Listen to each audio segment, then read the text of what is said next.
Alors, maintenant, aujourd'hui, on va voir le subjonctif passé. Mais d'abord, j'aimerais vous montrer les similarités entre le futur antérieur, le plus que passé, et le subjonctif passé. La différence, c'est que c'est la manière dont nous utilisons le verbe être et avoir. Pour le futur antérieur, nous conjuguons le verbe être et avoir au futur simple, pour le plus que parfait, à l'imparfait, mais pour le subjonctif passé au subjonctif. Mais quelle est la signification de subjonctif passé? You need to understand the signification of this expression so that you can use it in your when you're about to express yourself. D'abord, par exemple, il faut que j'aille means it is important that I go. Mais if it is important that I went or it was important that I went, that is subjonctif passé. Donc le subjonctif passé exprime l'obligation ou la volonté, mais cette fois-ci au passé. One of the other things that we learned in the course of this lesson, of the course of this unit, was also, but before then, I'd like to show you the conjugation of the verb futur antérieur. We said that we use the verb avoir or être in futur simple. So, par exemple, j'aurai fini, je serai fini, je serai arrivé, pardon. Tu auras fini, tu seras arrivé. Donc, c'est la manière dont nous conjuguons le verbe au futur antérieur. Alors, et aussi, on a vu les formules de politesse, comment terminer une lettre comme, officielle. Donc, j'ai mentionné que les deux exemples que je vous ai donnés ici peuvent s'utiliser dans n'importe quel type de lettre que vous écrivez. This can be used for any kind of letter that you're writing to whoever you are addressing your letter to.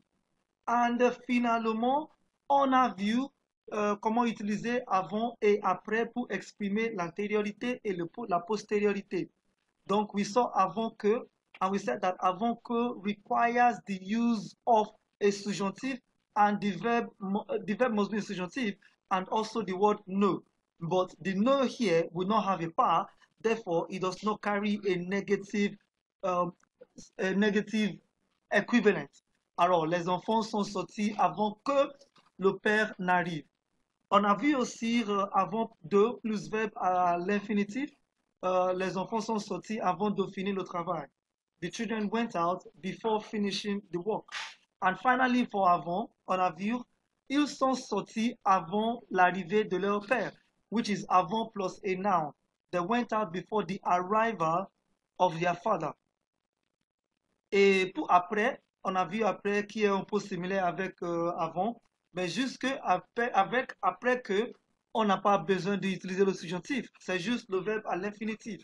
So, après que plus verbe à l'infinitif, then we also have après plus infinitif passé. What does infinitif passé mean? Infinitif passé means here that the verb avoir and être will not be conjugated, but we will add to it the past participle of our main verb. Then we also saw après plus non. All right, après and the noun. For examples, we have nous avons regardé le match après que Sylvie est sortie. We watched the match after Sylvie went out. And Sylvie, après être sortie, nous avons regardé le match. Sylvie, after having gone out, we watched the match. Here, I can also use Sylvie après avoir mangé. Après avoir mangé, that is the verb être and avoir, were not conjugated. And finally, nous avons regardé le match après la sortie de Sylvie. Nous avons regardé le match après la sortie de Sylvie. Je pense qu'aujourd'hui, dans cette leçon, nous avons essayé euh, de voir ou bien de faire une révision de tout ce qu'on a appris pendant cette unité. Euh, donc, j'espère que vous continuez à pratiquer votre français et je vous verrai à la deuxième unité. Merci beaucoup pour votre participation et on se verra très très bientôt. Merci beaucoup.